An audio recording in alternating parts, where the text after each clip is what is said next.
Hello everyone, this is Riverchase Galleria. What's happening in Birmingham? Today I have the honor and pleasure of being with Miss Katherine Connell with Grace House Ministries, where she is the development director. Good afternoon, Miss Connell.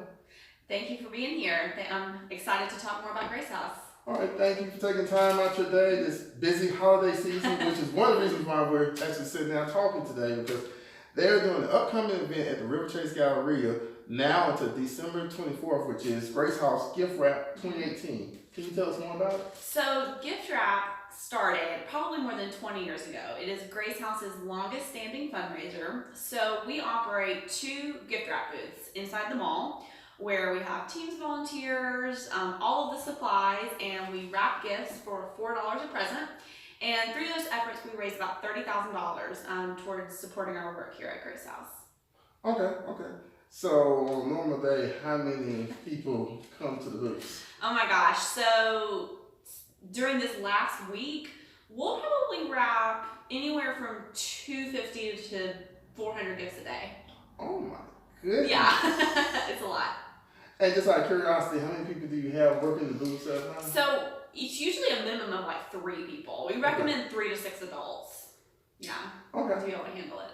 Okay, so you mentioned about it's $4 per gift, but if they want to donate more, they possibly do. They can, yeah. So it's $4 for any size package. So, people bring in really small things to, like, last night I did this like huge box, and it was still $4. But people are always welcome to donate more, and you can make those donations at the booth, or you can make them online on our website. But all the dollars raised go directly back to providing for the needs of the girls that call Grace House home. Okay, well, let's talk about Grace House for a few moments. So tell us the story, how it started. So Grace House was founded in 1992. We were started by a woman named Mama Lois Coleman, right here in the Fairfield community. She purchased the first home, 26 years ago, and the first 8 girls moved in. Since then, we've grown to have 8 total properties on our campus, where we house 28 girls ages 6 to 21. All of our girls have been removed from the custody of their families. So due to abandonment, abuse, or neglect, they are in the state's custody, and they're placed at Grace House through our partnership with DHR. So we have girls from all across the state of Alabama. We have a statewide license, and they stay with us anywhere from a matter of months up through, we have some girls that have been here multiple years. Okay, so as far as so they stay here, do they also do the schooling here as well? They do, a lot of them. So all of our girls are enrolled in private Christian school. So we partner with Restoration Academy and Holy Family Cristo Rey, which are both close to Grace House. But we also homeschool the majority of our girls on our campus. So where we are now is in our campus school building. We have 2 full-time teachers. And it kind of works on like a Montessori model. So we help to remediate the girls back up to where they need to be, because a lot of times when they come in, they're, behind educationally, socially, things like that. So campus school gives them like that safe space to work back up to the correct grade level.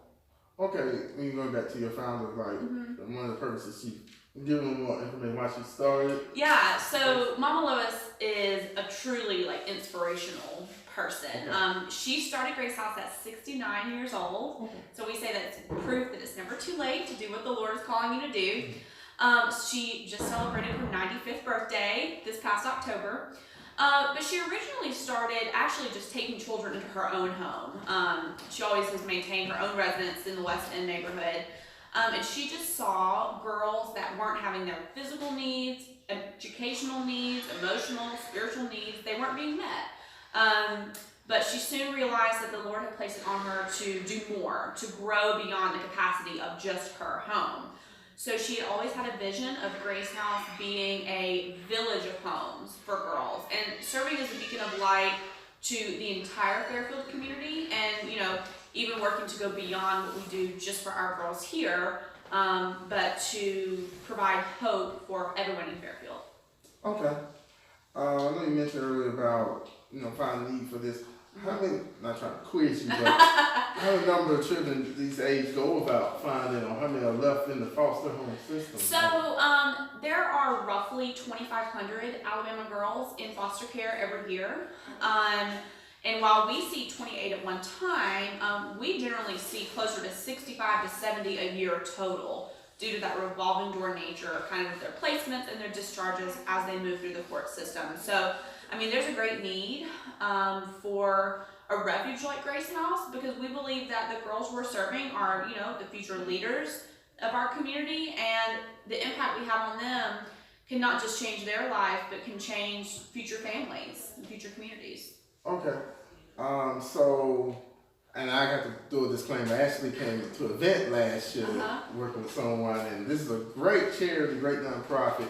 One thing I was going to ask you, like after 21, do you all still kind of assist and help? Yeah, that's a great question. So a girl can remain in foster care until age 21, and we do have a program specifically for girls 18 to 21 on our campus called the Transitional Living Program, where we work to equip them with the skills they need to be successful. We actually extend those services through what we call off-campus TLP up to age 24. Okay. So we do have some girls we stay in contact with. So while they don't reside on campus, while they're no longer technically in the foster care system, they're all former residents, and we extend like quarterly workshops, some stipends, just to continue kind of being that family for them. Okay, so what some ways that people can help you all? Okay, so you can come get your gift wrapped at the mall. Okay. That's number one, right? So if you have any last minute shopping that you're doing, you need to get it wrapped. We're gonna be there pretty much all day from now and through Christmas Eve. Other ways people can give back is through prayer. So we always ask for people's prayers to just pray for, you know, the health of our founder, Mama Lois, to pray that our girls, you know, find their future paths, where they're destined to be. Donating financially is always a help, but also through volunteering. So we have people that serve as tutors, people that serve as mentors, as well as groups that come and help out with projects around campus. Okay. One last question I always like to ask when I sit down nonprofits is, other than money, what are your challenges? Oh wow, okay, that's a good question. I would say that one of the biggest challenges at Grace House is kind of like letting go of control sometimes with the girls. Like for us as a Christian ministry, we have to realize that God has a plan for the girls, and He has a plan and a path that He has gone before and that He has laid out for them. So while we want to do like everything we can to fix every problem for every girl, or, you know, equip her with everything, we have to remember, and it's something Mama Lois always said, you know, whether she's with us for a day or a month or longer, we're going to impact her while she's here. And after that, we just have to have faith that, you know, God has her in His hands and that He's going to protect her throughout her life. So, yeah, I would say it's kind of submitting to trust sometimes. Okay. One thing I want to tell everybody, please come by and visit their campus. It's wonderful, beautiful. But one of the things I really like about your campus, you have a garden outside. We do. And everything, and to grow their own plants. So yeah, that's in partnership with Mountain Brook Community Church, and it's a true community garden. So the stuff that's growing out there right now, those are our neighbors here that are coming and tending their plots, and I think it's mostly greens that they grow in the winter. I don't know a lot about gardening, but it is super self-sufficient, and the food is shared here in the neighborhood as well as with the girls at Grace House. Okay. Any last thoughts that you want to tell viewers? No, just again, if you're at the Galleria, come see us. We have one booth that's located near like H&M and Kirkland's, and the other one is located near like Santa's Village and Annie Ann's Pretzels. We have all the boxes and the paper and the tissue, so you just show up with your gift. Our volunteers are ready and waiting, and just know that not only is it hopefully providing a helpful service, but that the money that you're paying to have your gift wrap is going straight back to support our work with Alabama Girls in Foster Care. Okay. Well, Katherine, thank you for your time. Thank you. And thank you all for tuning in. And for more interviews, please check out my website, what'shappenedbirmingham.com. And Merry Christmas, everyone. Bye-bye.